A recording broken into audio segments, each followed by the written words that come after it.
ada yang tidak kenal Solo. Budaya Solo adalah salah satu daya tarik orang-orang untuk datang ke sini. Solo adanya di Jawa Tengah. Kalau dari Yogyakarta bisa ditempuh sekitar 1,5 jam perjalanan.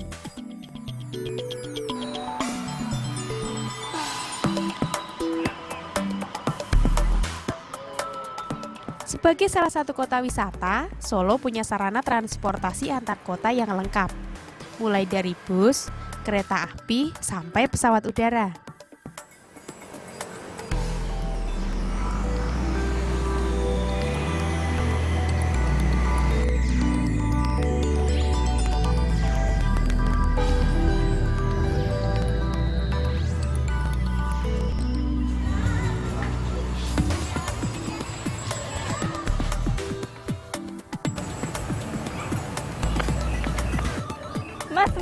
Mas. Namaku Meta. Aku ini memang bukan orang Solo, tapi asli dari Sangiran. Sangiran, kota kelahiranku, memang sudah ditetapkan oleh PBB sebagai situs warisan sejarah dunia karena banyak penemuan fosil-fosil manusia purba. Wes saiki aku ajak main dulu ya di Solo. Soal Sangiran nanti aku ceritakan. Kalau aku main ke Solo, Anglir ini yang sering menemani.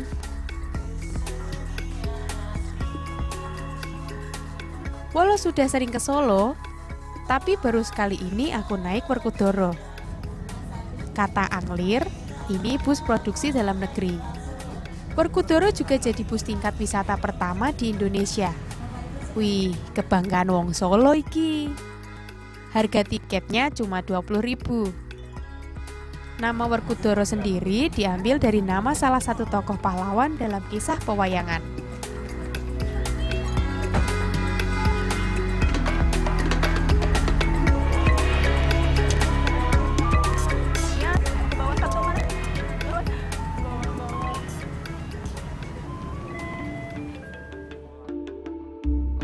Naik bus ini kita diantar menuju tempat-tempat yang wajib dikunjungi untuk berwisata. Salah satunya Keraton Solo.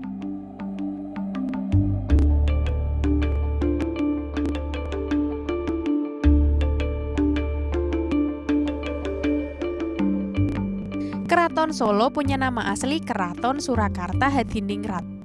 Bangunan ini merupakan istana Kasunanan Surakarta. Peranan Keraton Surakarta memang tidak sekuat Keraton Yogyakarta terhadap masyarakatnya. Namun hingga kini Kasunanan Surakarta masih ada dan keraton masih jadi tempat tinggal Sunan atau raja dan keluarganya.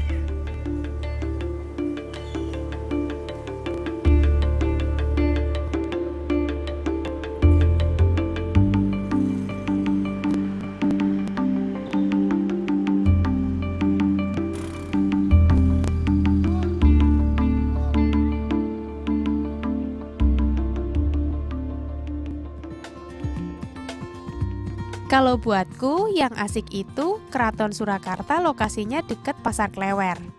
Ini loh, pasar batik terbesar se-Indonesia. Jangan heran banyak pengunjung yang suka nyasar di dalamnya. Termasuk aku. Keluar masuk pintunya ndak pernah sama. Hehehe.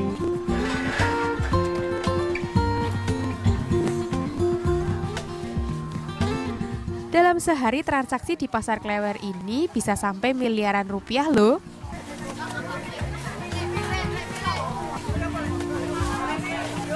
Ayo, penasaran dari mana batik-batik yang banyak ini berasal? Sini tak kasih tahu.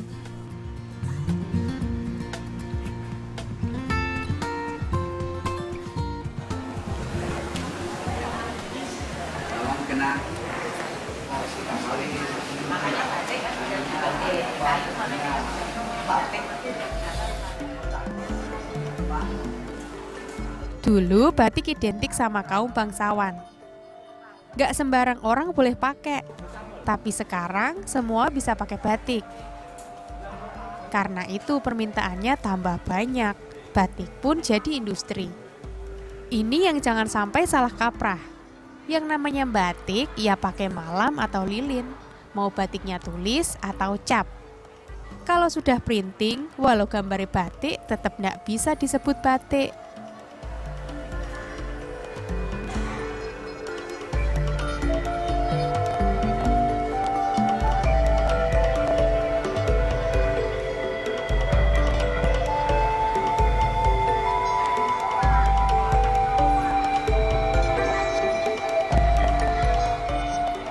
Dulu semua batik itu ya batik tulis. Mengerjakannya lama.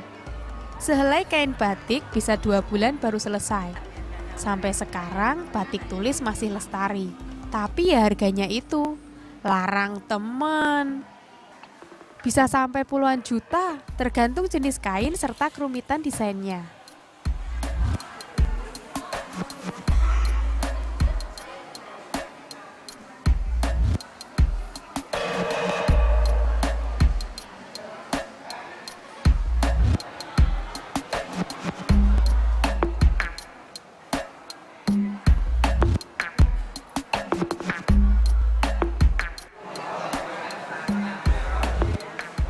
Nah, kalau batik yang selesainya cepat ya ini.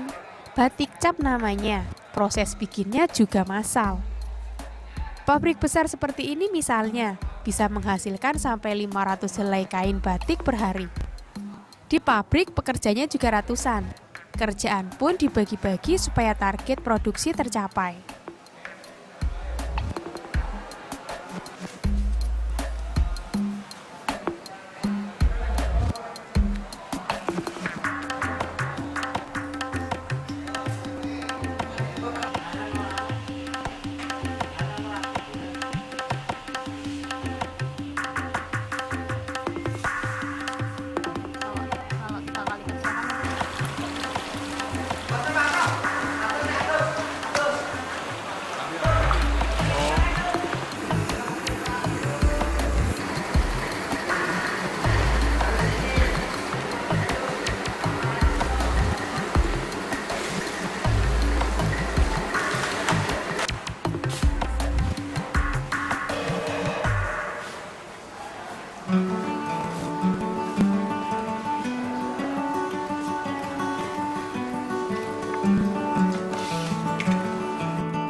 Kalau sudah punya batik, harus tahu juga loh cara merawatnya.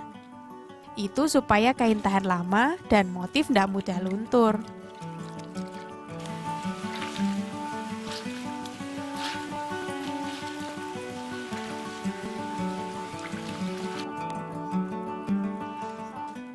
Nah, iki rahasiane, tanaman lerak atau ciu. Lerak mengandung semacam zat yang fungsinya kayak deterjen. Cuma bedane iki alami. Yang dipakai buat bahan sabun itu daging buahnya. Cara bikinnya juga ndak susah loh. Cuma memang prosesnya yang panjang.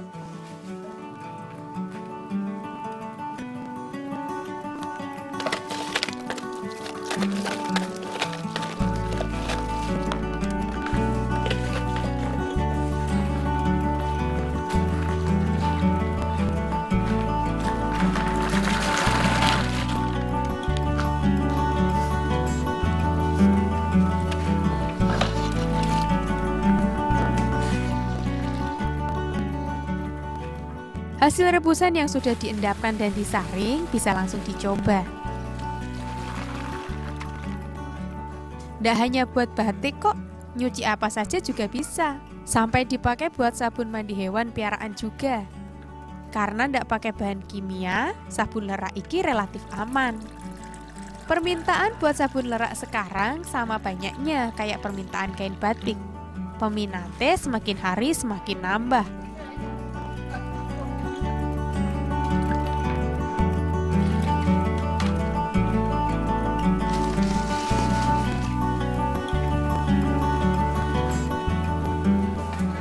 Nah, sekarang sudah tahu kan gimana industri batik itu? Sampai produksinya bisa banyak seperti di pasar Klewer ini. Monggo pinara baju batiknya Mas. Kain, baju manten. Ini kain panjang, ini kombinasi 250. Nanti kalau mau yang asli juga ada.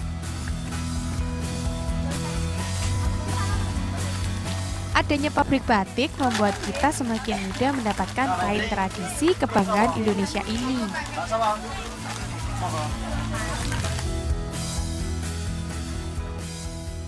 Solo nggak pernah membuat bosan. Budayanya kaya. Lebih dari itu, Solo juga punya arti penting buatku. Inilah gerbang menuju kampung halamanku, Sangiran. Tempat di mana masyarakat dunia bisa belajar awal peradaban manusia.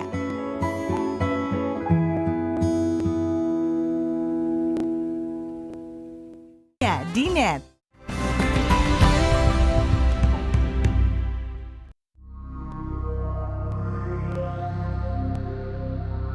Kawasan Sangiran meliputi beberapa daerah di Jawa Tengah. Luasnya sekitar 56 km persegi. Daerah paling luas ini masuk wilayah Sragen. Kalau mau ke Sangiran dari pusat kota Sragen bisa sekitar 1 jam.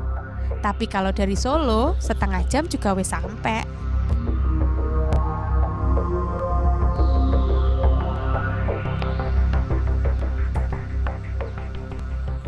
Ngomongin sejarah manusia, ya kampungku ini tempatnya. Aku arkeolog pemula. Saat ini baru aku orang Sangiran yang jadi arkeolog. Semua diawali pengalaman masa kecil saat melihat banyak orang kampung menggali tanah dan menemukan fosil. Aku masih harus belajar banyak, makanya kalau kerja aku masih didampingi para senior seperti Mas Iwan ini.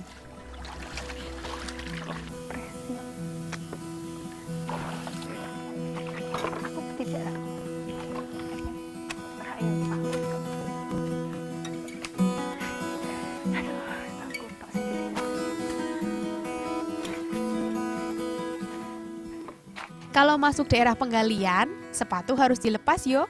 Soalnya takut merusak fosil yang mungkin saja masih berceceran di tanah.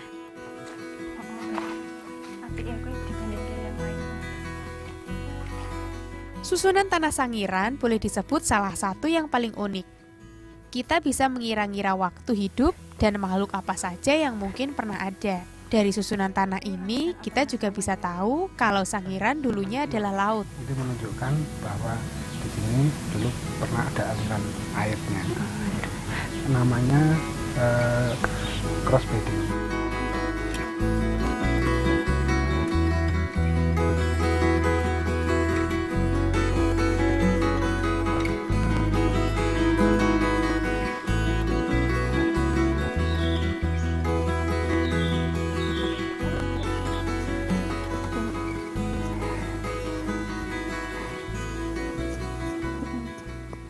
Di tanah Sangiran juga ditemukan fosil manusia purba yang paling terkenal, Homo erectus, nenek moyangnya manusia modern atau Homo sapiens. Usianya diperkirakan antara 2 juta sampai 1,8 juta tahun. Fosil itu kini disimpan di museum. Tahu ndak, sekitar separuh jumlah fosil manusia purba di dunia ditemukannya di Sangiran loh.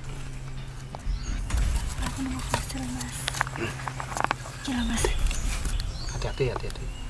Karena itu, kampungku ditetapkan jadi lokasi warisan sejarah dunia oleh Badan PBB.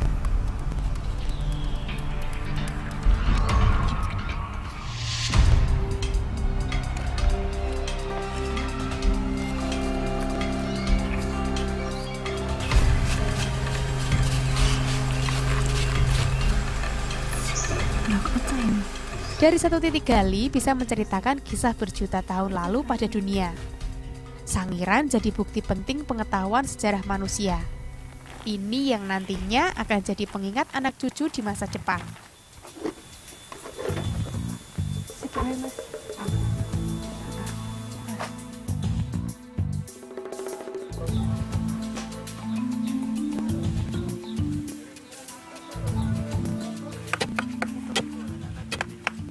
Warga Sangiran sering nggak sengaja nemu fosil. Ini salah satu contohnya. Warga kampung menemukan fosil kepala gajah purba yang diduga dari jenis stegodon. Rahang atas gajah. Ya, stegodon dan mastodon itu jenis giginya aja dilihat sudah berbeda. Ya, giginya itu kan seperti bunga. Ya, seperti bunga kalau mastodon itu. Jenis bulat-bulat gini, kalau stegodon itu agak pendek-pendek tapi melebar.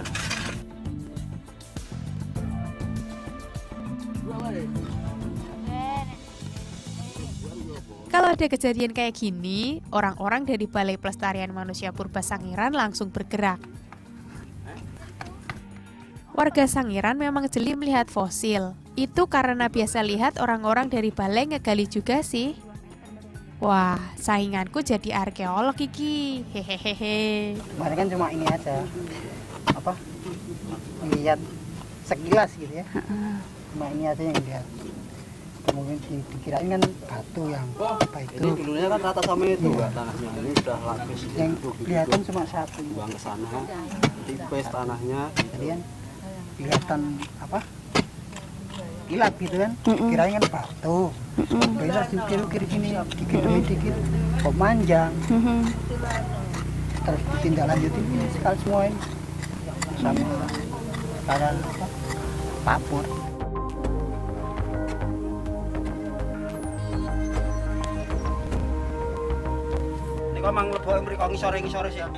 Tiap fosil yang ditemukan dikumpulkan untuk diteliti. Warga penemu fosil juga diberi apresiasi. Ini untuk mencegah mereka menjual penemuannya ke pedagang gelap. Di pasar gelap, harga temuan fosil itu bisa sampai ratusan juta. Makanya kami harus menjalin hubungan baik dengan warga. Itu supaya warga penemu fosil tidak tergoda. Kami harus bisa memberi pengertian bahwa nilai sejarah bangsa itu jauh lebih penting dari uang semata. Yo.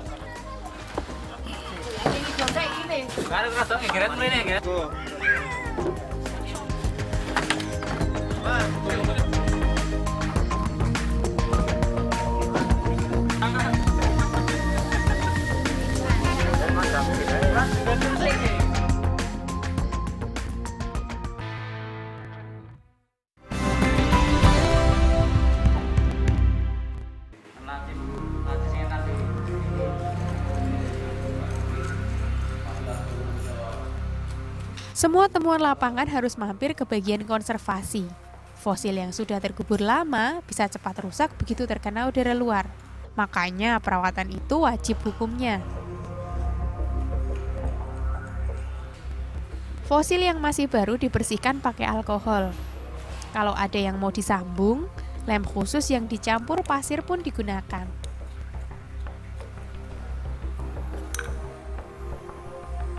Pasir berfungsi sebagai pengikat yang membuat lem bisa bekerja lebih kuat. Langsung saja ya.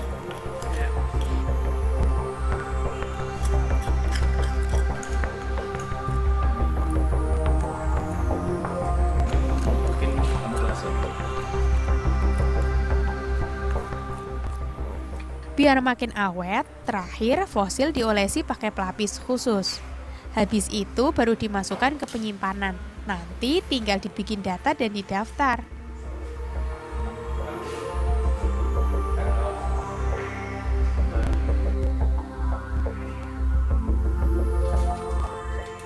Ribuan fosil yang ada di sini kini menjadi bagian koleksi Museum Sangiran. Makanya, nggak semua fosil masuk gudang. Sebagian dipamerkan demi kepentingan ilmu pengetahuan.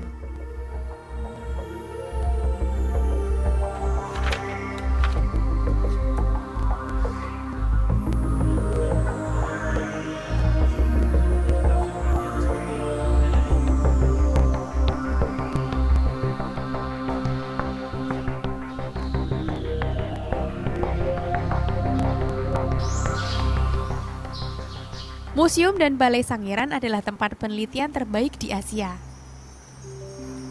Beda dengan fosil lain, fosil manusia purba yang dipajang di museum ini cuma replika. Yang asli disimpan baik-baik, biar tidak dicuri atau rusak dipajang. Homo erectus ini dikasih nama S17. Berarti ini manusia purba yang ditemukan ke-17 kalinya. Tengkorak kepala S17 kemudian dibangun kembali dengan bantuan seniman.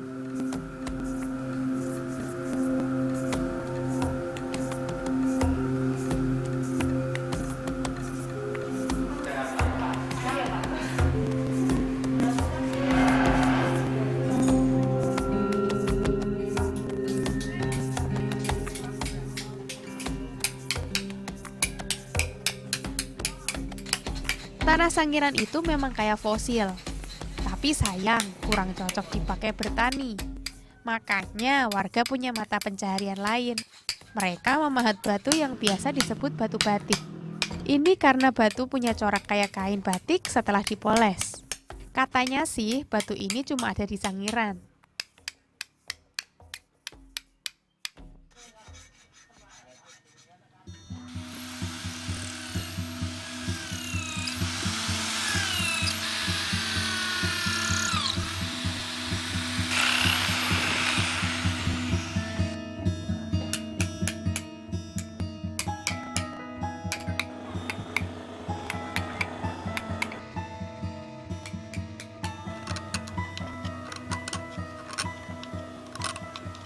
Profesi pematung cukup banyak yang jalani, sudah sejak puluhan tahun yang lalu.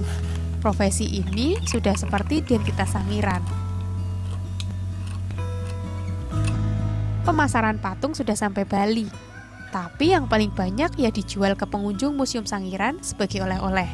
Makanya bentuk patung kebanyakan meniru hewan ataupun manusia purba.